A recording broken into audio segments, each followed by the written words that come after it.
Hello, welcome to the first of the Global Swadeshi interviews. Um, Martin, let's start at the very beginning. Tell me who you are and a little bit about your project. Okay. Which aspects to focus on? Let's start with a little background first, so people have a sense of where you came from to get where you are now. Background as in life, as in I was born in Poland and Well, moved to the States at 12, sure. at 10 Yeah, actually. yeah, yeah. I mean, Yeah, the background, yeah, as far as I remember, I thought about technology as a tool that can be used to benefit all of humankind. And that's why I pursued education, got up to a PhD in physics.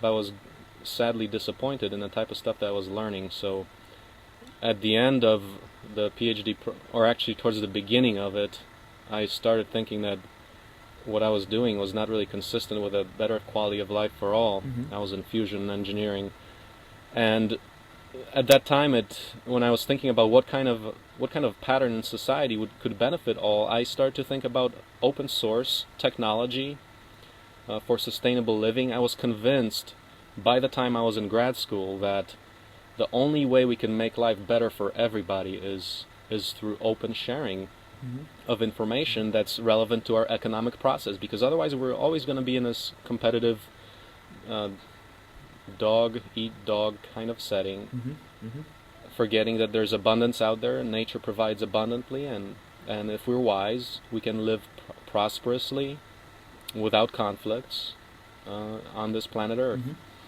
So, I mean, let me unpack that a little. So, you were working, I mean, you did a PhD in fusion engineering and wound Hmm. up living on a farm in Kansas making machines that produce bricks. I mean, Yeah. that's a uh, significant journey here, in terms of like a sort of personal transformation. There's actually a story there in terms of how you came to, put your values into practice. And I think that's actually something that's very interesting.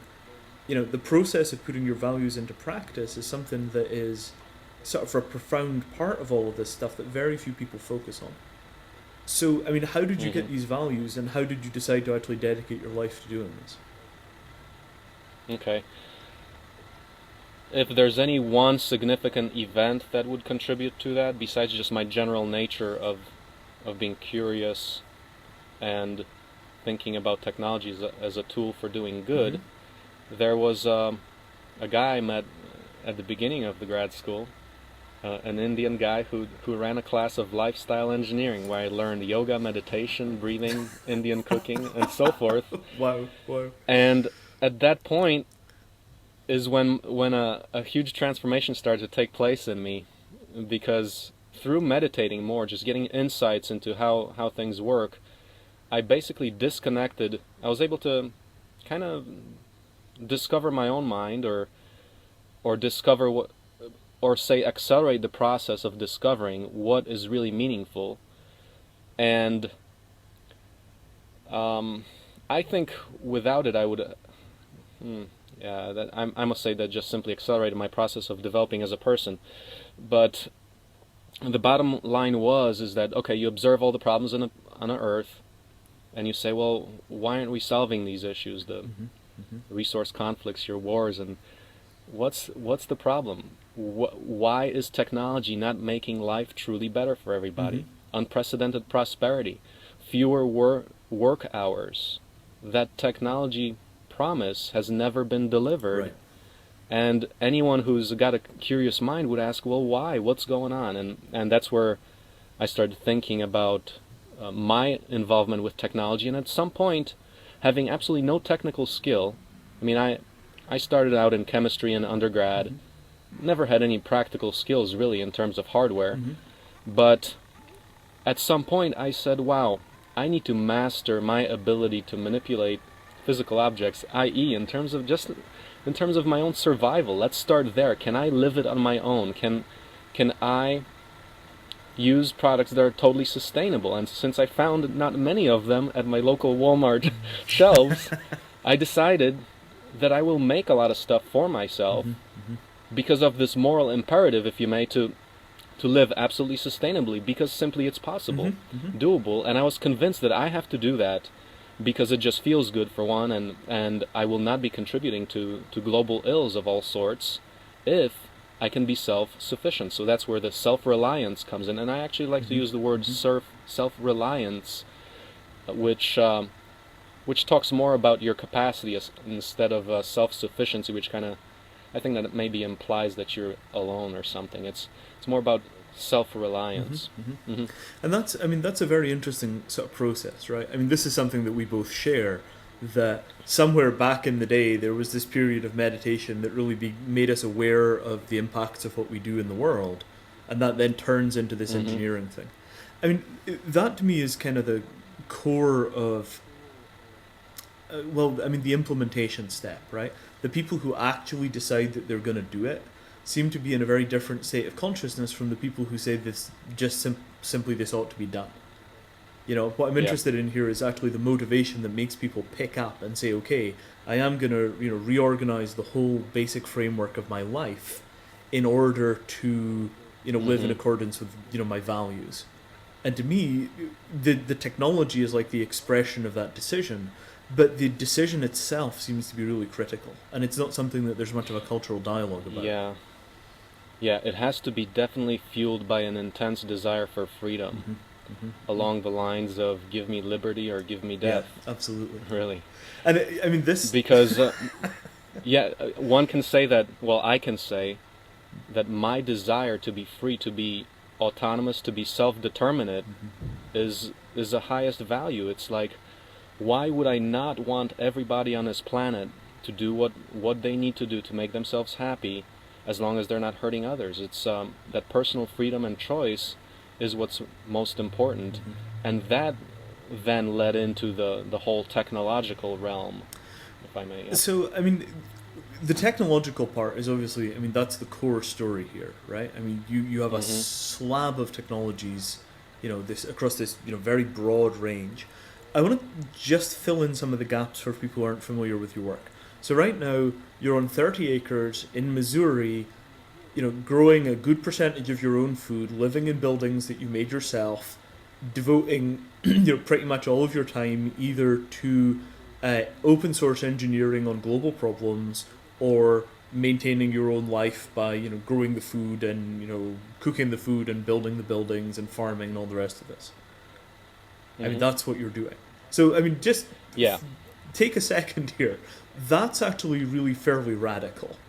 You're probably one of, you know, at most 5 or 10 people in the world who are actually living that lifestyle in a way that produces hardware. So, you know, in that context, now tell us what you're working on the technology side. Okay. When we get onto a piece of land, we are interested in being stewards. And part of that is having the equipment to do that. So as we got into a piece of land that was formerly a soybean field, just a monoculture, it was a blank slate, and we had to create a way of life on it. Yes. So we built some natural buildings out of earth bag construction, then we added another cordwood construction building. But one notices that if they're on land that you need to build, especially if you want to create a world-class research center for open product development. So the first technology that we are developing and we have a working prototype of is the compressed earth block press, which is a high-performance device that produces 3 to 5 bricks per minute. And with it you can build both natural buildings and buildings that can, because they can be made rapidly, they can build cities and build new civilizations. So with that we can build our whole facility, we can build our living quarters, our barns, experimental facilities, and so forth. So that's, out of practice, we chose the compressed earth block press for our own needs. So this is a bootstrap process, right? You got onto the land, the first thing you did was you made some buildings by hand, right? Which is this earth bag process where you take these, is it polyethylene or polypropylene sacks, and you fill them with mud, and you know, you build them in a ring which forms a wall.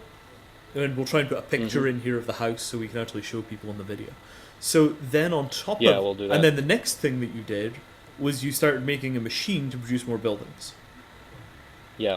Right. Yep. So, That's correct. And then, now this story gets much more radical than that. well, sure. So let me begin. But you know, this Okay, well- the core of this piece, right? I mean, what I'm really trying to fill in for people who are not familiar with your work is the actual practical tangibility of you bought a patch of land, you built a house by hand, and now you're building a machine to make more houses. And all of this stuff is being published as you do it, which is, I mean, just astonishing. It's extremely remarkable.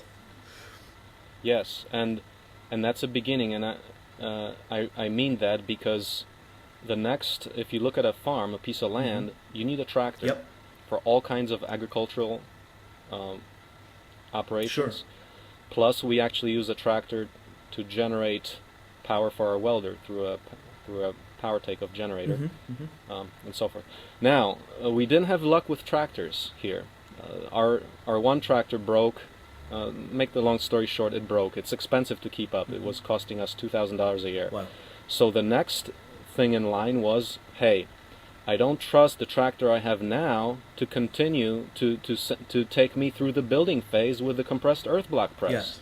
Now the compressed earth block press runs off the tractor hydraulic fluid, so it's tractor driven Yes. by hydraulic fluid. Yep. And I said, boy, the way these tractors are, they're complicated. They cost a lot to get fixed. I mean, you have to send them to the shop and so forth. So we said, okay, we got to build our own tractor because I want to be absolutely sure that the building program is going to continue this year without interruption. Right. And for that, So you right needed now- reliable tools. I mean, you know, Yep. this has already happened for software, right? People built the tool chain where you needed the compiler to compile the operating system to compile the program that you wanted to run. Yeah.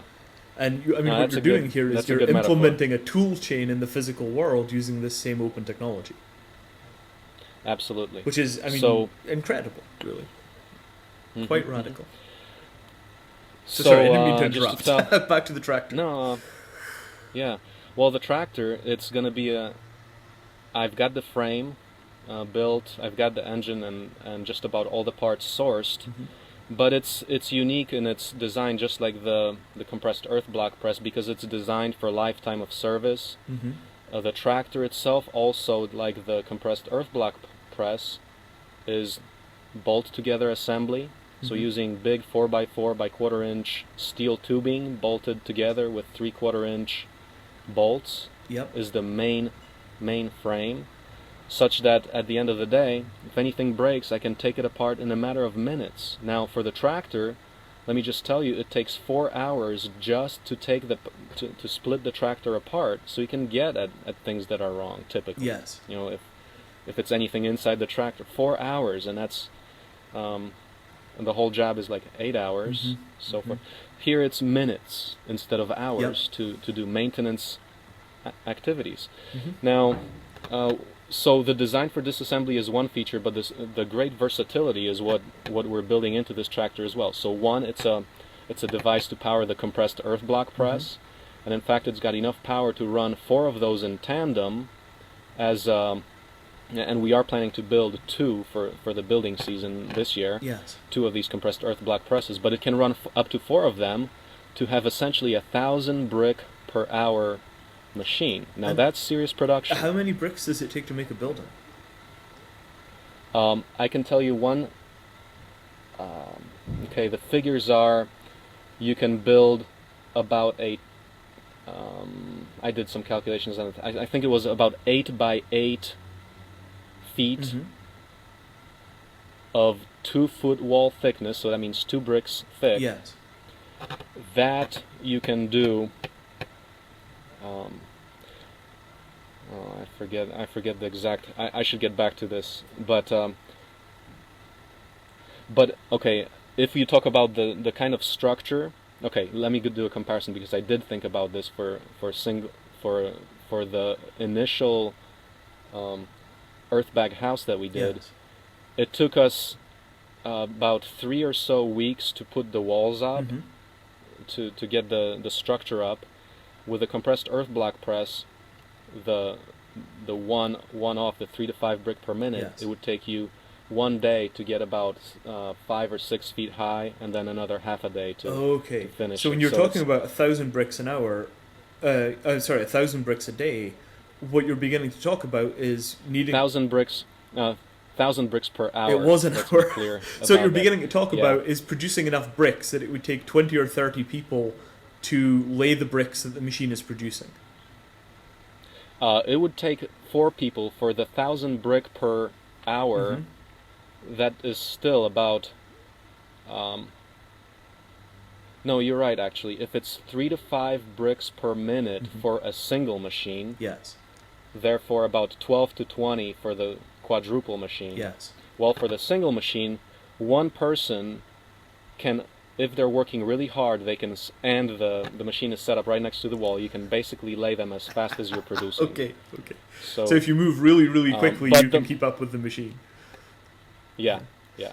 So essentially, it's a high productivity, no joke method of building, and that's something that needs to be emphasized. And we've had experience with the natural building, and I'm telling you, I cannot build a new civilization on that unless I had a lot of ample time. Yeah. And a lot of labor. No, I mean, So Earthbag that's is just the basic just story. really, really, really slow. I mean, you're talking about moving Yeah. whatever it is, 4 or 5 tons of dirt by hand. Whereas, I mean, Mhm. this approach with the compressed earth block, I mean, what are they? They're like maybe a foot by 2 feet in size, maybe 6 inches thick. I mean, they're Yeah, big bricks. They're 4x6. Well, these bricks for the compressed earth block press, Mhm. yeah, they're 4x6 by 12 inches. Yes. So they're manageable in size. It's not fatiguing work. Like an earth bag might weigh, say, 50 pounds. Yeah. This thing weighs maybe about 10 pounds or so. Okay, and you mix Yeah. in some concrete to stabilize them, or No, actually no. so they're You just can, they just come if you- straight. They're compressed mud brick. compressed earth, not mud. The moisture is very low, about 5%. Ah, So it's okay. very dry soil, Yes. and it compacts. That's how they are bound together, and then you can stack them right away. Okay. Now you can add stabilizer if you like concrete or fly ash if you want additional resistance to moisture. Yes. Now what we would plan on is if you use the raw bricks just out of clay. Clay is about 30%, and the rest is sand and silt. So just kind of a subsoil that you take from our site. That you would have to stabilize on the outside by stuccoing or something, Yes. or having a big overhang of a roof to protect it from moisture. So, okay, you have the brick machine. You're working on the tractor. Tell me about the food part of your situation. Yeah, let me finish up the tractor a Oh, little bit because yeah, actually there please. are some details that are more important. This tractor will be super versatile, so that story does not end there because the agriculture part is connected to it. Yes. So we're going to be building a rototiller for that tractor that can do both the mixing of soil for the compressed earth block press and also preparing soil beds for agriculture. Yes. That's one item. That's also going to have an auger, a cement mixer, a well drilling rig. How about that? So, it will power the power takeoff generator for generating electricity to run welders and industrial power. So fundamentally, at the order of I mean, when you say tractor, Yeah. what you're talking about here is a motor on a frame with wheels that you can then divert power to run all of these other operations. It's like your sort of mobile farm tool power plant. Absolutely. Plus a front end loader and backhoe. How about all your construction activities? Wow. If we got a trench for the foundations and move this excavate soil for a foundation, the front end loader is going to be it. Okay. Now, okay. just to So- mention a detail, you can't do that with a regular tractor with a regular transmission because you can't just shift back and forth in gears Right. because you'll wear out the transmission. Right. This is hydrostatic, meaning hydraulic driven. Yes. The motors are hydraulic, so you simply press a lever back and forth. You go back and forth at will readily. So it's really a combination of what they call a skid loader and an agricultural tractor. Yes. So Where I mean, actually what's okay, coming from I can this, go right? into Well, details. no. I mean, the detail is important, but the big picture, this Yeah. is one of the things that isn't apparent until you get into the detail. What you're talking about is Yeah. re-architecting farm tools, right? Yep. Because I mean, there's this whole Basically- history of the tractor. Like the early cars were horseless carriages, and in the same way, the early tractors were basically mechanical horses. And what you're talking about Okay. is actually looking back at this whole business of tractors and farm implements and saying, okay, how would a smart guy do this starting from nothing, right? I mean, that seems to be Absolutely. what you're saying. It's Yep. this radical redesign of farm tools to get this sort of factor 10 jump in efficiency. Yep. Well, which is kind of, That's right. I mean, that's a big deal. Yeah, and I mean one thing to notice it's the really unique feature about it is that this is a total Lego set-like construction, life-size erector set construction. Because you're Get a using load this of is these big square steel tubes that you're bolting together to make the frame, and Yes, then you're but let attaching the me- tractor itself too. Yes, Or the- but let me tell you about the modularity of the implements themselves. For example, the same motor that drives the rototiller can be attached in a different configuration to run a post hole digger or a cement mixer. So you're sharing the power units themselves by simply reattaching them through quick attachment onto different devices. So you're reusing such that an incredibly small set of hardware items creates a wide diversity of function. Now, so just to continue along those lines, the hydraulic motor that runs the power takeoff, the spinning shaft on a tractor, Yes. that's totally detachable, such that I can attach that to the sawmill. I forgot to mention the sawmill. We're making okay. a sawmill that will also run from the same tractor. So basically, what you have is a set so- of motors that you're using for all of these different purposes. So the same motor Yeah, that there's runs the basically- sawmill runs the post hole digger, runs the tractor itself, and then these things become like just sort of mechanical attachments. Yeah. There's 3 different motors. One of them includes a winch, for example, too. Yep. But there's 3 motors that serve a multitude of functions. For example, between the rototiller to a well drilling rig, the same motor. Yep. Mhm. Yep. Makes perfect. I mean, it makes Okay. perfect So that's- sense. But it's interesting that we haven't had this. I mean, this is part of the thing about commercial pressure, right? Part of the reason that we don't Exactly. have systems like this already is that if you're in the business of selling tractors and well rigging rigs, it doesn't necessarily pay you to come up with one system that does both. Absolutely. And I mean, this is interesting to me in that open source tools tend to have a different approach to commercially produced tools. You know, they tend to be more flexible, they tend to be more configurable, they tend to be higher maintenance. But at the same time, the maintenance tends to be easier, and there's this kind of blurred line between maintenance and configuration for the purpose you actually need the tool for. You know, this kind of flexibility. Well, at the maintenance. edge. One word has to be made about maintenance. The maintenance is okay if you have a lifetime device. Yes. The question is basically, for example, are you gonna spend $10,000 to $20,000 on an equivalent well rig, or are you gonna spend 1 hour to reconfigure the device to a Right. well rig? Right, right. You tell me the choice. Exactly. I'll take Exactly. I'll take the latter. So the cost cut, I mean, for all of these tools, the tractor, I mean, what does a tractor cost? $60,000 or $80,000 retail? Is that about right? If you buy a new for- tractor? Yeah, it depends what size. It totally vary. But I calculated all the functions. I added that up for all the features that I do have, and a similar device or a set of devices would cost about $180,000 to $100,000. Wow. Now my cost for parts for that entire setup is $8,000. Wow. So you're talking about a factor 20 saving here over doing this individually. Plus Factor 10, yep. factor 10, well, I mean, plus you factor in all of the additional time and labor that it takes to make it, but you still wind up with this enormous efficiency jump. hmm And the factor, it's Yeah. about similar for the compressed earth block press. I think you told me at one point it's a factor 5 or factor 10. Yep. It's for the compressed earth block press, the 1,000 brick per hour models cost $200,000 in the competition. Okay. We can make them for between 10 and 20,000. Wow. That's after we count our labor. Wow. So, I mean, let me just sort of factor this down.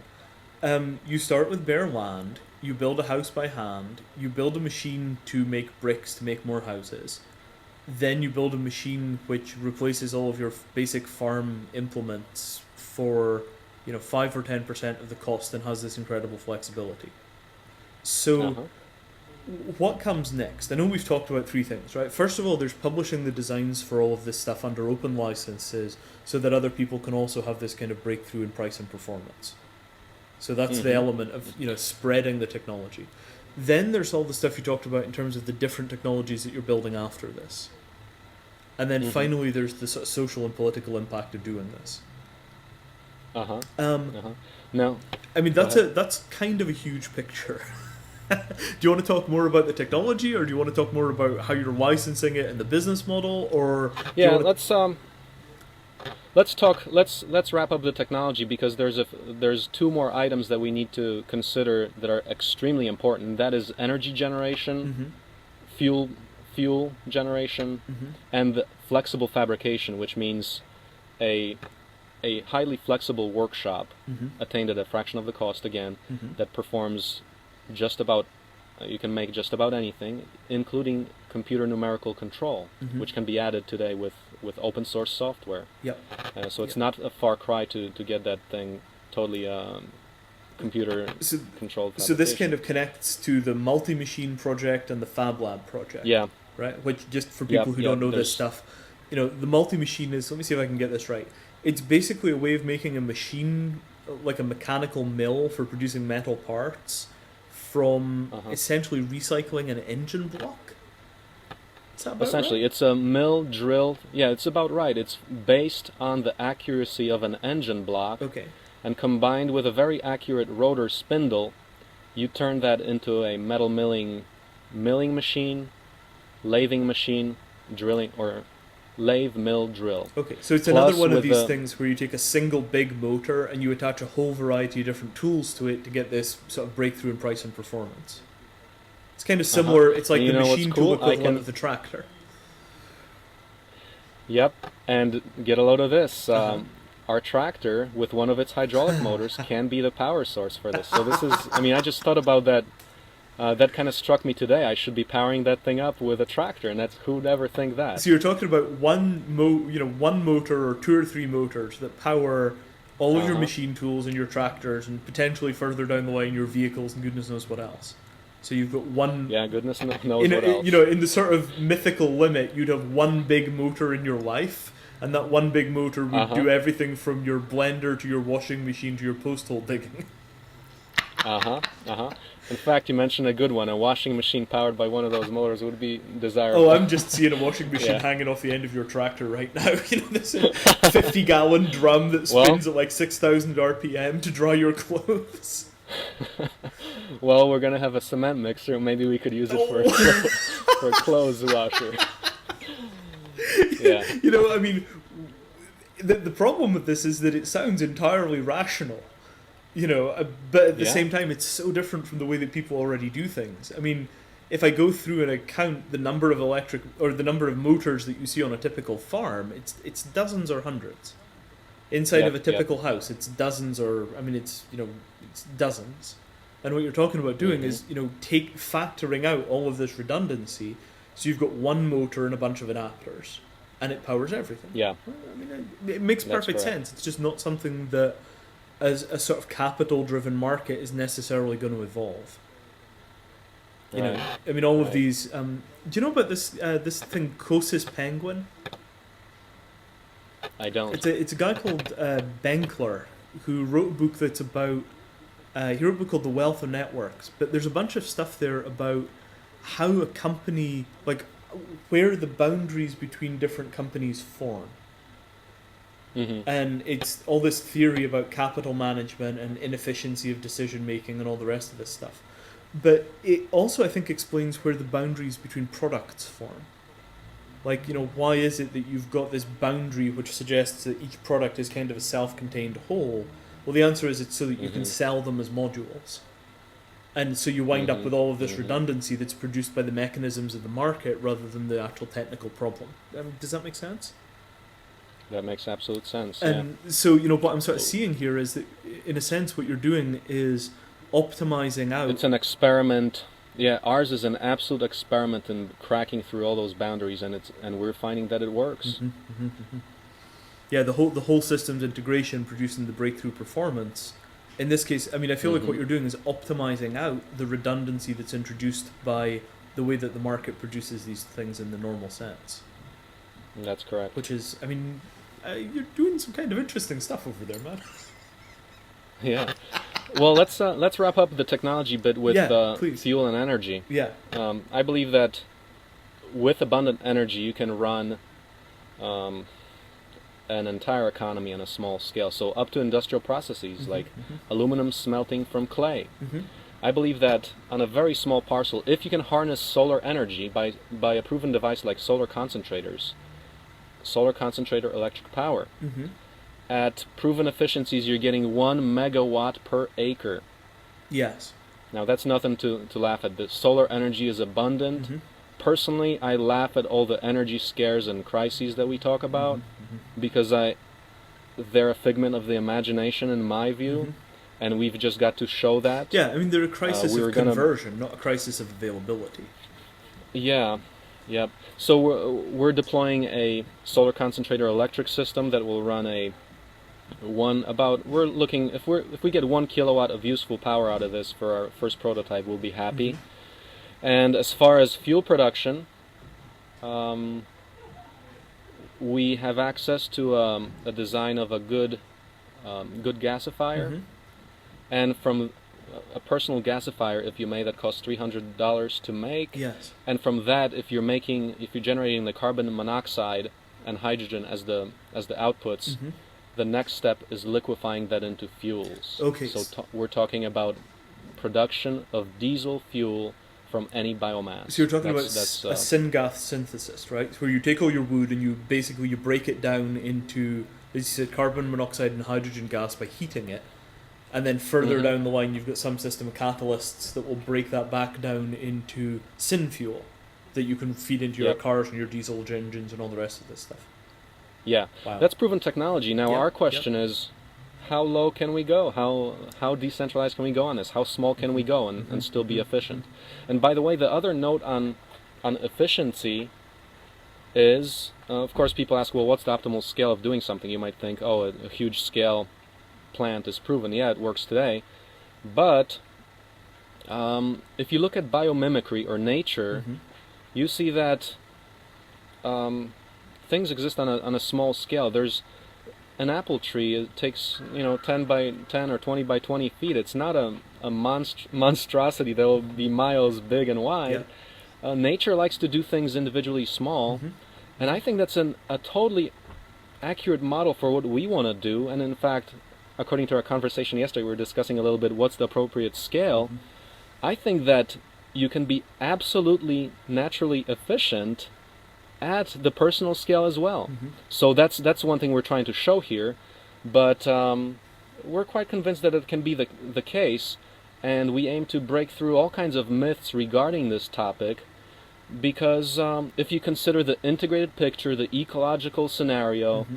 that includes nature and human factors, Mhm. then the small scale does make sense. I mean, we've had Gandhi, Schumacher with Small is Beautiful, some seminal work on the topic, and we're here to show that, learn from that, and show it in practice. Learn ourselves. Does that really work? Does that hold water? So it's an exciting time with these projects. Yeah, I mean it's amazing how far up the technology chain you want to go. I mean when you're talking Mhm. about, like your solar concentrator system, right? This is solar thermal, so you're reflecting the heat Correct. onto some kind of generator. I think we discussed Mhm. Tesla turbines or a Stirling cycle. Mhm. I mean, so you're talking about making the stuff that you use for energy capture, using the machine tools that you're also using to make the tractors and so on. Absolutely. And the loop on In this fact, closes, right? I mean, the idea is that you can make a multi-machine using another multi-machine. Mhm, right? mhm. So we're talking, yes, exactly. So we're talking about self-replicating items both on the agricultural front, where plants and animals are naturally self-replicating, and we're Mhm. also taking that to the technological realm. So, the long-term vision here, right, is inside one of these farms, you can actually make everything that you need to make another one of these farms. Absolutely, And and this that's is the long-term that's actually picture. the phases. Yes, it is. Down the road, that's exactly what we want to do, to basically show that you can self-replicate an entire operation like this at minimal cost, introducing an option which you have coined of buying out at the bottom. Unprecedented prosperity, and it doesn't take you till retirement to do it. So, I mean, let me just think through the practical implications of this. You have one of these places, and let's say that by the time you're fully operational, it's 10 or 20 people who are operating it. Uh-huh. two or three people per acre working together to farm and to run all of the infrastructure, to make the power, to make the fuel, to do all the rest of this stuff. So Yeah. over time, in the excess with the excess labor that people have, you can go and you can fabricate the core that you need to start another farm. They can go and they can make an additional tractor. They can go and they can make all the additional implements. They can go and make the additional power collectors. You take cuttings of everything. You buy some land down the road. You move down there, and you begin the whole cycle again. I mean, what you're Yep, talking about that's- is this sort of very slow, sort of 4 or 5 year cycle of these little farms kind of podding off, and gradually building a genuinely sustainable alternative economy. That's well said. That's Yeah. pretty revolutionary. I mean, that's a big deal, right? I mean, that's as radical as the idea that you can, produce an entire technological ecosystem that doesn't connect to the sort of the Yeah. mainstream systems. Yep. The comment on that is the limits you run into then are the material feedstocks. And I claim that from aluminosilicates or clay, you can be producing either compressed earth blocks, or you can be refining that to aluminum, a high-tech feedstock Yep. for the entire mechanical infrastructure, Yep. or silicon for your semiconductor industry, as well as renewable energy, solar cells. And I mean, certainly on the extraction side, right? Aluminum is basically just a matter of having enough power to throw at it. And if you're talking about a That's the megawatt an acre, that's plenty of power. Exactly.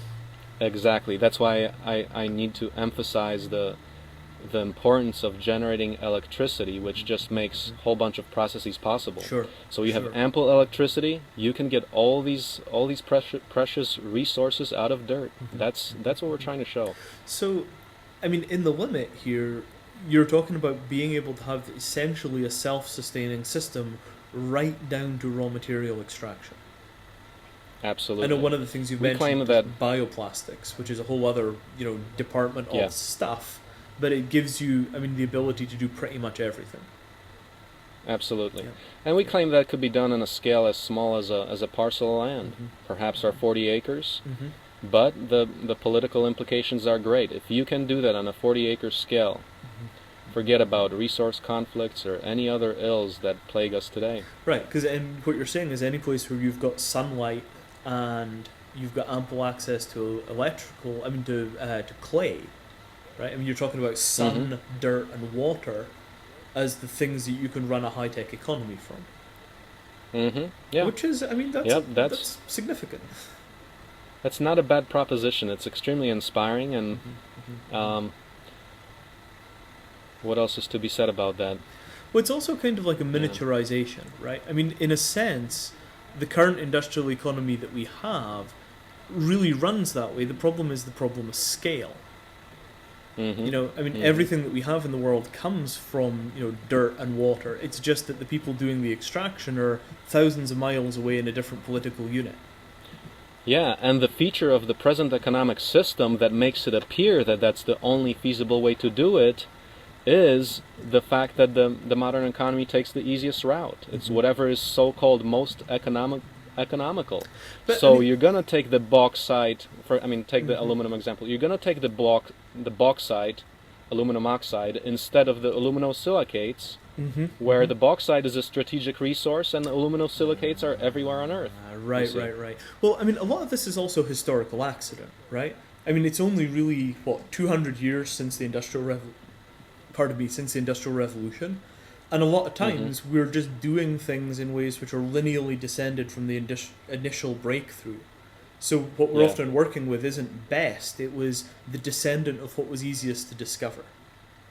Yep. Yep. Yep. I mean, I see this a lot. I That's- mean, this is everywhere in software, and it's everywhere in some kinds of economics, that you have some initial pattern that people picked, and then you're working with the descendants of that pattern, even though everybody knows this is not the best way to do things, and then the switching cost is Absolutely. too large. So I Yep. mean, it seems like And you're talking about going back to these fundamentals and getting it right. Yeah, absolutely. And the point to notice is that if people had this basic technological literacy, they would not put up with the modern nonsense of technology that we have today. I mean, the options would be much more ecological and sound and filled with less problems of securing all those needs. Yeah. And I mean, this is something that you see on a small scale too. The fact that, all these VCRs sit there blinking 12 is not a minor thing, The fact that people can't operate the tools that they have because the interfaces are so bad is a really profound failure of the whole process that's producing these artifacts. And I mean, if that's how it is for user interface, imagine how it is for manufacturing.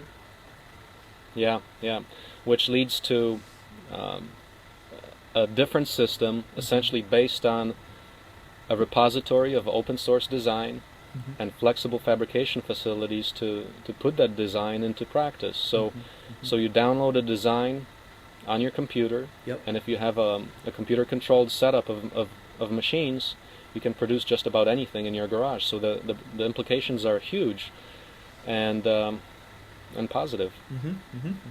And I mean, let's talk about the scale of this. I mean, by the time you start talking about manufacturing tractors and solar energy generation and all the rest of that stuff, you're talking about a few tens of thousands of dollars of hardware to do all of this, right? The lathes and the mills and so on. So in a sort of wealthy environment, that might be one per household, and in a poor environment, that might be one per small village. 50 to 150 or 200 people sharing, $30,000 worth of capital infrastructure, which comes out to be, $100 a head, for the ability to manufacture this entire system. Yeah, just to give you what I thought about the predictions are for the cost of a robust kind of a flexible fabrication capacity, it will be about $5,000 to $10,000 with the metalworking, computer-controlled torch cutting tables, circuit fabrication, metal casting, and possibly laser, because laser tubes are pretty cheap, and you can actually make an open source laser pretty inexpensively as well. So this is for laser this entire cutting package, of components. Yeah, laser cutting of metals, of any substance. I mean, laser cutting of, for example, discs for the boundary layer turbine or other components. So $5,000 to $10,000 is what I predict in an open source version. That's for materials, and you might add some more for it, depending whether you have someone else do it or you do it yourself. Sure. But so yes, $10,000 order of $10,000 for the cost, and yes, in a Western world, that's less than a new car. It really is. And in a developing world, one per village is good. And the point being is that this is people kind of ask us, well, they think the stuff that we do on a farm is irrelevant to them, but we're just about generating the tools that can be used anywhere, whether it's on a farm, you can have a workshop in a city or a whole village, wherever. So I think what we're doing is quite applicable to a lot of settings. So let's talk a bit about the business model. I mean, you're talking about $5,000 or $10,000 worth of gear that you can then use to build essentially a sort of a self-reliant civilization at a farm level.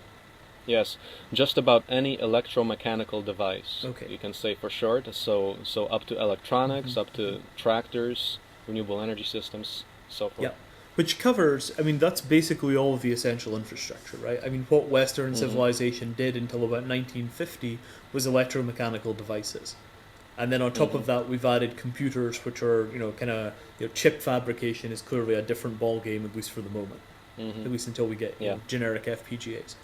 So, I mean, how is this going to be done? Not everybody is going to sit down and design these systems for themselves. You've mentioned a little bit about, industrial manufacturing and this kind of post-industrial manufacturing. How is this going to spread? I mean, do you see farms that specialize in producing tractors and then sell the kits or sell the entire tractor? Or do you see this as being more a kind of organic spread? How does it look in the long run? What I see is a repository of open source design, which anyone can use if they have the equipment to do so. Now that requires two things. It requires high skill and a little bit of capital to do that. Okay. What our role in that is going to be is after we develop all the tools, we can teach people here in a real immersion program Okay. how to do that very effectively. And in fact, the education component of this whole adventure has to start. I would like to see this as a viable learning option in technical schools or universities or wherever. So like an apprenticeship program where people actually come to the farm and learn how to do these.